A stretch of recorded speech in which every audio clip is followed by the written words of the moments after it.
ನಮಸ್ಕಾರ. ಎಲ್ಲ ಕಾಂಗ್ರೆಸ್ ಪಕ್ಷದ ಕಾರ್ಯಕರ್ತರೇ, ಮುಖಂಡಗಳೇ, ಎಲ್ಲ ಸಾರ್ವಜನಿಕ ಬಂಧುಗಳೇ, ಇತ್ತೀಚಿನ ದಿನಗಳಲ್ಲಿ ಬಿಜೆಪಿ ಪಕ್ಷದವರು ಮತ್ತು ಜನತಾದಳ ಪಕ್ಷದವರು ನಮ್ಮ ಸರ್ಕಾರವನ್ನು ಅಸ್ಥಿರಗೊಳಿಸಲು ಪ್ರಯತ್ನವನ್ನು ಮಾಡ್ತಾ ಇದ್ದಾರೆ. ನೀವೆಲ್ಲ ಈ ರಾಜ್ಯಕ್ಕೆ ಒಂದು ಸರ್ಕಾರವನ್ನು ತಂದುಕೊಟ್ಟಿದ್ದೀರಿ. ನಿಮ್ಮೆಲ್ಲರ ಆಶೀರ್ವಾದದಿಂದ ಜನರ ಸೇವೆಯನ್ನು ನಾವು ಮಾಡ್ತಾ ಇದ್ದೀವಿ.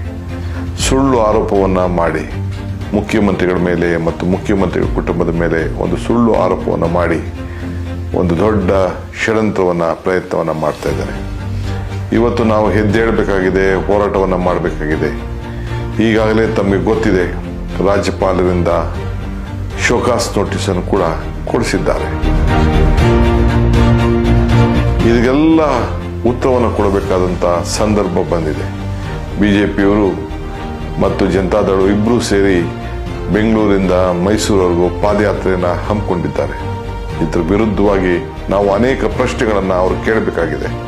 ಬಿಜೆಪಿ ಮತ್ತು ಜನತಾದಳ ಕಾಲದಲ್ಲಿ ಅವರು ಮಾಡಿರುವಂಥ ಭ್ರಷ್ಟಾಚಾರವನ್ನು ಜನರ ಮುಂದೆ ಇಡಬೇಕಾಗಿದೆ. ಇದರ ಜೊತೆಗೆ ಕರ್ನಾಟಕ ರಾಜ್ಯಕ್ಕೆ ಕೇಂದ್ರ ಸರ್ಕಾರ ಮಾಡ್ತಿರುವಂಥ ಅನ್ಯಾಯ, ಇವೆಲ್ಲೂ ಕೂಡ ನಾವು ಅವರ ಉತ್ತರವನ್ನು ಕೇಳಬೇಕಾಗಿದೆ.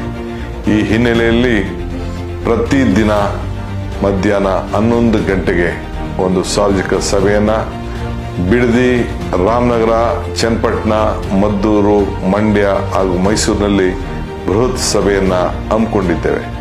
ಅದಕ್ಕೆ ತಾವೆಲ್ಲ ಕೂಡ ರಾಜ್ಯದ ಉದ್ದಗಲೂ ಕೂಡ 1 ವಾರಗಳ ಕಾಲ ನಾವು ಕಾಂಗ್ರೆಸ್ ಪಕ್ಷ ಹಮ್ಮಿಕೊಂಡಿರುವಂಥ ಹೋರಾಟಕ್ಕೆ ತಾವೆಲ್ಲ ಬಂದು ಕೈ ಜೋಡಿಸ್ಬೇಕು ಅಂತ ಹೇಳಿ ಪ್ರಾರ್ಥನೆ ಮಾಡ್ತಾ ಇದ್ದೇನೆ. ಬಿಜೆಪಿಯವರ ವಿರುದ್ಧವಾಗಿ ಅವರಿಗೆ ಪ್ರಶ್ನೆ ಕೇಳುವಂಥ ಕಾರ್ಯಕ್ರಮವನ್ನು ನಾವು ಹಮ್ಮಿಕೊಂಡಿದ್ದೇವೆ. ತಪ್ಪದೆ ತಾವು ಬರಬೇಕು ಅಂತ ಹೇಳಿ ನಾವು ಮನವಿಯನ್ನು ಮಾಡ್ತಾ ಇದ್ದೇವೆ. ನಮಸ್ಕಾರ.